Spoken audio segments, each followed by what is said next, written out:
देश के हर नागरिकों के दिल और दिमाग में एक हमेशा प्रश्न बना हुआ होता है। चूंकि हम जब देखते हैं भारत की संविधान पढ़ते हैं, भारत की संविधान में जब हम न्यायपालिका की बात करते हैं तो न्यायपालिका में यह हमें स्पष्ट हो जाता है कि हमारी न्यायपालिका एक ट्रांसपेरेंट है और न्यायपालिका हमारी एक इंडिपेंडेंट बॉडी है, यानी एक स्वतंत्र निकाय है। जहाँ पर देश के हर नागरिकों को ये स्वेच्छा होता है, आम नागरिकों की एक्सपेक्टेशंस होती है कि हमारी न्यायपालिका उन्हें कहीं न कहीं न्याय देगी, जस्टिस देगी।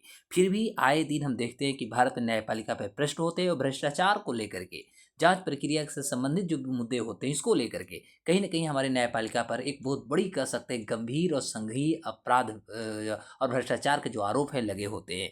तो आज हम बात करेंगे क्या वाकई में जो आज बातें हो रही है देश में कि हमारी न्यायपालिका भ्रष्टाचारियों का और भ्रष्टाचार का एक बहुत बड़ा अंग हो चुका है, क्या ये सही है? आज हम बात करेंगे कि क्या न्यायपालिका में जो भ्रष्टाचार के प्रश्न उठ रहे हैं, सवाल उठ रहे हैं, क्या ये सवाल सही है? यदि सही नहीं है तो आखिर कौन कौन से ऐसे तर्क दिए जा सकते हैं जिसके माध्यम से आखिर न्यायपालिका पे प्रश्न हो रहे हैं। तो ये पूरी एपिसोड में आज हम बात करेंगे, क्योंकि आप हालिया में एक रिपोर्ट देखिएगा तो भारत का सीजे चीफ जस्टिस ऑफ इंडिया जो आपको ये संजीव खन्ना जी हैं, संजीव खन्ना जी के द्वारा दिल्ली उच्च न्यायालय के एक न्यायाधीश हैं जिनका नाम है यशवंत वर्मा जी, और इनके खिलाफ एक कदाचार के आरोप में जांच के लिए एक आंतरिक समिति का गठन किया गया है। और इस संदर्भ में आप देखेंगे कि न्यायपालिका में पारदर्शिता और जो जिम्मेदारियां होती है इसको सुनिश्चित करने के लिए इन हाउस जांच जो होती है इस प्रक्रिया को बहुत ज़्यादा चर्चा में लाई गई, क्योंकि संजीव खन्ना जो हैं इन्होंने यहाँ तक स्पष्ट कर दिया कि भारत की न्यायपालिका पर हमेशा से भ्रष्टाचार के आरोप लगे हैं और मैं इसे धोकर रहूंगा। अर्थात न्यायपालिका हमारी स्वतंत्र निकाय है, भ्रष्टाचार से कहीं न कहीं संलिप्तता नहीं हो सकती, इस भ्रष्टाचार से विरुद्ध होती है और देश के हर नागरिकों को ये कहीं न कहीं न्याय देता है। इसलिए इस तरह के जो प्रश्न उठे हैं, इस तरह के जो सवाल उठे हैं, ये सारे सवालों का जवाब जो होगी न्यायपालिका इस मुद्दा को खत्म करके, इस मुद्दा के सही जवाब देकर के आम जनता के बीच में अपने विश्वास की जो आस्था होती है विश्वास कायम करेगी। यह है एक स्टेटमेंट संजीव खन्ना जी को, जो भारत का भी मुख्य न्यायाधीश है। तो आज हम बात करेंगे कि आखिर भारत में कौन कौन से ऐसे जज हुए हाई कोर्ट और सुप्रीम कोर्ट में जिनके अगेंस्ट आज तक भ्रष्टाचार के आरोप लगे, उन पे इम्पीचमेंट यानी उन पे महाभियोग भी लगाए गए, कितने लोगों को पद से इस्तीफा देना पड़ा। और आखिर जब हम न्यायपालिका की बात करते हैं, सर्वोच्च न्यायालय की बात करते हैं, हाई कोर्ट की बात करते हैं, तो इसमें ऐसे कौन कौन से कदम हो सकते हैं जिसके माध्यम से हम कहेंगे कि आखिर न्यायपालिका में लगे हुए भ्रष्टाचार के आरोप से इसको धूमिल जो हुए हैं इसे पूर्ण रूप से हम कह सकते हैं गंगा की तरह स्वच्छ इसको बनाया जा सकता है। ये सारे चीज़ों पर आज हम डिस्कस करने वाले हैं दोस्तों। तो नमस्कार, आज आप अंत बने रहेंगे क्योंकि आपको पीटी मेंस दोनों एग्जाम के लिए ये बहुत इंपॉर्टेंट एपिसोड होगा और ज़्यादा से ज़्यादा दोस्तों तक आप शेयर जरूर करें। तो नमस्कार अगेन, आज बात करेंगे कि भ्रष्टाचार पर जो उठ रहे हैं सवाल और भारत की न्यायपालिका पर यह कहाँ तक सार्थक है, कितने सही है, कितने गलत है, इसकी तर्क क्या हो सकती है, तर्क संगत मैं आपको जवाब देने की कोशिश करूंगा। तो सबसे पहले रिसेंट आप देखिएगा कि 14 मार्च 2025 को न्यायमूर्ति जो है दिल्ली हाईकोर्ट में देखिएगा जसवंत वर्मा जी, इनको दिल्ली स्थित जो इनकी सरकारी जो आवास था वहाँ पर आग लग गई थी। अग्निशमन कर्मी जो थे बड़ी मात्रा में वहाँ जला हुआ नोट वहाँ प्राप्त किए थे। तो प्रारंभिक जो जांच हुआ था सीजीआई के कह सकते हैं कि देखरेख में, तो इसमें आरोपों की जांच के लिए एक 3 सदस्यीय समिति का गठन किया जिसमें पंजाब और हरियाणा के उच्च न्यायालय के मुख्य न्यायाधीश को डाला गया है, हिमाचल प्रदेश उच्च न्यायालय के न्यायाधीश है और कर्नाटक उच्च न्यायालय के एक न्यायाधीश को डाली गई। मतलब 3 सदस्यीय एक समिति तैयार की गई है। और ये न्यायमूर्ति जो आपके वर्मा जी हैं यानी जसवंत वर्मा जी हैं, इनसे न्यायिक कार्य वापस लेकर के इनको इलाहाबाद उच्च न्यायालय में इनको ट्रांसफ़र कर दिया जा चुका है। अब होता है कि जब इनको ट्रांसफ़र कर दी गई है तो अब आगे क्या होगी। तो न्यायाधीशों के विरुद्ध कार्रवाई की आंतरिक प्रक्रिया पे थोड़ा मैंने बात कर ले तो 1997 में जो है सर्वोच्च न्यायालय ने एक न्यायिक जीवन की सार्वभौमिक जो रूप होता है इसे स्वीकृत मूल्यों का पालन कर नहीं जो हो रही थी, इसी को देखते हुए न्यायाधीशों के विरुद्ध कार्रवाई के लिए एक 5 सदस्यीय एक समिति का गठन किया जिसे कहा गया कि जांच की आंतरिक प्रक्रिया हो, यानी इन हाउस प्रोसीजर एक विकसित की गई। और इसके माध्यम से यदि किसी भी न्यायाधीशों पर किसी भी जजों पर यदि आरोप लगते हैं तो उनकी जांच करने की बात की गई थी। इस प्रक्रिया में 1999 में इसको शुरू किया गया और 2014 में इसे सार्वजनिक रूप से इसको यूज़ में लाया गया है। अब देखा जाए तो आंतरिक प्रक्रिया का क्रमवार मुख्य रूप से आप 5 तरह से देखेंगे। जैसे पहला कि जब किसी न्यायाधीश के खिलाफ शिकायत आती है तो वह मुख्य न्यायाधीश से निर्णय लेता है कि मामले की जांच की आवश्यकता है या नहीं है। दूसरी बात होता है कि यदि जांच जरूरी हो तो एक समिति गठित की जाती है जिसमें अन्य उच्च न्यायालयों के जो न्यायाधीश होते हैं, मुख्य न्यायाधीश और एक उच्च न्यायालय के जो न्यायाधीश होते हैं उसको शामिल की जाती है। तीसरा पॉइंट होता है कि जो समिति जांच करने के बाद अपनी सिफारिश को सीजीआई के पास वो भेज देती है। और चौथा होता है कि यदि कदाचार गंभीर पाया जाता है तो ऐसे परिस्थिति में न्यायाधीश को इस्तीफा देने के लिए भी कहा जाता है और या राष्ट्रपति उनकी बर्खास्तगी की सिफारिश भी करता है। यदि न्यायाधीश इस्तीफा देने से इनकार कर देता है, तैयार नहीं होता है, तब क्या होती है कि राष्ट्रपति और जो हमारे प्रधानमंत्री को संसद के द्वारा संविधान के जो भी प्रावधान किए गए यानी इम्पीचमेंट की बात करेंगे, ठीक है, महाभियोग के माध्यम से उनको पद से हटाया जाता है। तो ये 5 प्रक्रियाएं होती है। अब उच्च न्यायालय के मुख्य न्यायाधीश के खिलाफ किसी भी शिकायत की जांच करने के लिए एक समिति बनाई गई है, जिसमें सर्वोच्च न्यायालय के न्यायाधीश और अन्य जो उच्च न्यायालय हैं उनके मुख्य न्यायाधीशों को इसमें शामिल किया जाएगा। सर्वोच्च न्यायालय के किसी भी न्यायाधीश के खिलाफ यदि शिकायत होती है तो ऐसी स्थिति में जांच करने के लिए गठित समिति में सर्वोच्च न्यायालय के 3 न्यायाधीश को इसमें शामिल किए जाएंगे। अब होता है कि प्रक्रिया में सुधार की क्यों आवश्यकता पड़े, क्योंकि आए दिन भारत में प्रश्न होते हैं कि इसमें पारदर्शिता नहीं है, यानी इस आंतरिक प्रक्रिया की गोपनीयता पर सवाल कहीं न कहीं उठाए जा रहे हैं, क्योंकि पारदर्शिता की कमी से न्यायिक स्वतंत्रता और उनकी जो दायित्व की समझौता पर प्रश्न हो रहे हैं। इस प्रक्रिया में सुधार के लिए यह आवश्यक होगा कि जांच के लिए मुख्य निष्कर्षों को सार्वजनिक किया जाए, ताकि आम जनता में विश्वास न्यायपालिका के प्रति बना रहे।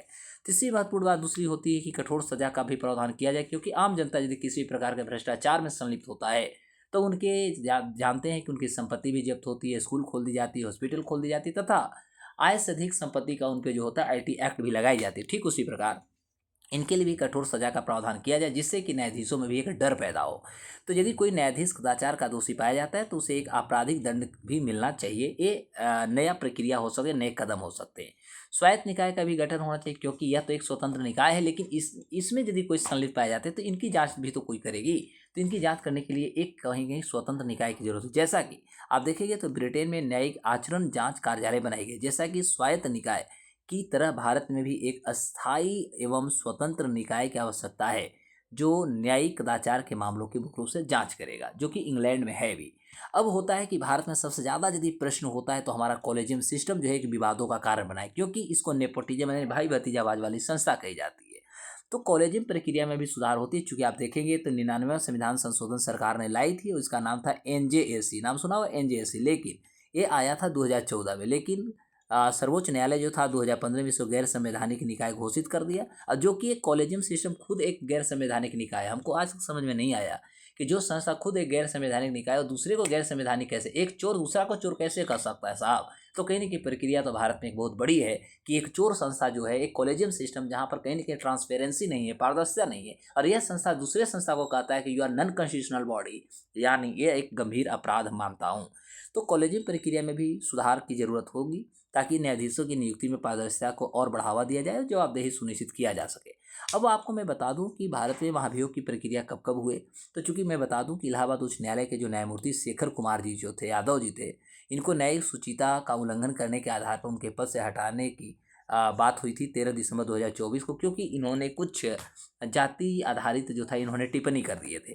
तो विपक्षी सांसदों ने राज्यसभा में उनके खिलाफ महाभियोग का प्रस्ताव लाया था, और यह महाभियोग प्रस्ताव जो था न्यायिक जांच कानून 1968 के अधीन संविधान के अनुच्छेद 218 के तहत दिया गया, जो कि वर्तमान में ये अभी राज्यसभा में आपका लंबित है। यानी कह सकते हैं कि राज्यसभा में भी एक कंसिडरेशन में, अभी इस पर किसी भी प्रकार के कोई अंतिम फैसला नहीं आई है। जब इस पर आएगी तो आगे की हम लोग बात करेंगे। दूसरी महत्वपूर्ण बात बताऊं कि भारत में जो महाभियोग की जो प्रक्रियाएं हैं, संविधान के अनुच्छेद 124 के 4 में सर्वोच्च न्यायालय के न्यायाधीश के अगेंस्ट आपको इम्पीचमेंट आती है, और अनुच्छेद 218 में उच्च न्यायालय की चर्चा की गई है। तो इसके तहत न्यायाधीशों को पद से हटाने की प्रक्रिया का उल्लेख की गई है। किसी न्यायाधीश को हटाने के लिए प्रस्ताव को पहले तो संसद के सदन में, प्रत्येक सदन अर्थात लोकसभा और राज्यसभा दोनों से बहुमत यानी 2/3 बहुमत से में पारित कराना होता है, और यह प्रस्ताव किसी भी सदन में प्रस्तुत किया जा सकता है, इसमें कोई टेंशन नहीं लेना है। विशेष बहुमत में उस सदन की जो कुल सदस्यता का बहुमत और उस सदन की उपस्थित और मतदान जो करने वाले कम से कम 2/3 सदस्यों का इसमें बहुमत बहुत जरूरत होता है। उसके बाद देखिएगा तो महाभियोग की भारत के इतिहास देखा जाए तो बहुत बार आए हैं। पहला तो हम लोग बात करेंगे न्यायमूर्ति वी रामास्वामी के बारे में। तो रामास्वामी जी जो थे ये भारत के पहले न्यायाधीश थे जो मद्रास उच्च न्यायालय में थे, और इनके खिलाफ भारत में महाभियोग की कार्रवाई शुरू हुई थी। और यह मैटर है महाभियोग की प्रस्ताव 1993 में रामास्वामी जी के अगेंस्ट लाई गई थी। हालांकि 2/3 बहुमत हासिल न होने के कारण यह जो था प्रस्ताव पारित नहीं हो पाया, और इस तरह से न्यायमूर्ति वी रामास्वामी को पद गंवाना नहीं पड़ा था। दूसरा न्यायमूर्ति सौमित्र सेन कलकत्ता हाई कोर्ट में थे। तो कलकत्ता उच्च न्यायालय के न्यायमूर्ति सौमित्र सेन जो थे देश के दूसरे ऐसे न्यायाधीश बने जिन पे महाभियोग का सामना करना पड़ा था। इन पे कोयला घोटाला का आरोप लगा हुआ था, और इनके खिलाफ 2011 में देखेंगे तो महाभियोग प्रस्ताव भी लाई गई थी। इन्होंने महाभियोग प्रक्रिया प्रारंभ होने के बाद ही खुद को ये निर्दोष बताते हुए अपने पद से इन्होंने इस्तीफा दे दिया था। उसमें भारत के राष्ट्रपति प्रतिभा देवी सिंह पाटिल थी, और पाटिल जी को इन्होंने अपना इस्तीफा सौंप दिए थे। तीसरी बात होता है न्यायमूर्ति JB पारदीवाला के अगेंस्ट भी आया है 2015 में। राज्यसभा में गुजरात उच्च न्यायालय के न्यायमूर्ति JB पारदीवाला के खिलाफ महाभियोग का प्रस्ताव प्रस्तुत किया गया था। JB पारदीवाला के आरक्षण के खिलाफ आपत्तिजनक इन्होंने टिप्पणी किए थे और इनके अगेंस्ट लाया गया था।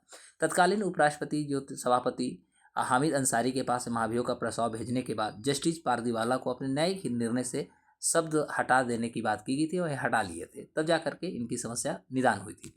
और अंतिम रूप से न्यायमूर्ति PD दिनाकरन के नाम सुना होगा। भ्रष्टाचार एवं पद के दुरुपयोग के लिए इन पर आरोप लगे और इस सिक्किम उच्च न्यायालय के मुख्य न्यायाधीश PD दिनाकरन के खिलाफ महाभियोग लाने का तैयारी की गई थी। जुलाई 2011 में अपने खिलाफ महाभियोग की कार्रवाई शुरू होने से पहले ही दिनाकरन जो थे अपने पद से इस्तीफा दे दिए थे। तो इस तरह से भारत में समस्या। अब हमें देखना होगा कि भारत में जब हम न्याय की बात करते हैं और भारत में न्याय संजीव खन्ना भारत के भी CJI है। अब देखना होगा कि अभी के जो तत्काल की जो समस्याएं हैं, इस समस्या का कहाँ तक निदान हो सकता है। क्या भारत में जो न्यायपालिका का जो धूमिल हुआ है या न्यायपालिका पे जो बार बार प्रश्न हो रहे हैं, क्या ये सत्य है या इसे सही करने में, पारदर्शिता लाने में संजीव खन्ना अपने आप को कह सकते हैं कि ये जो इन्होंने एक कदम लिया है, कदम सार्थक होता है या नहीं, ये सभी देश की जनता देखेंगे। तब तक के नमस्कार। ज़्यादा से ज़्यादा लोगों तक आप शेयर जरूर करें।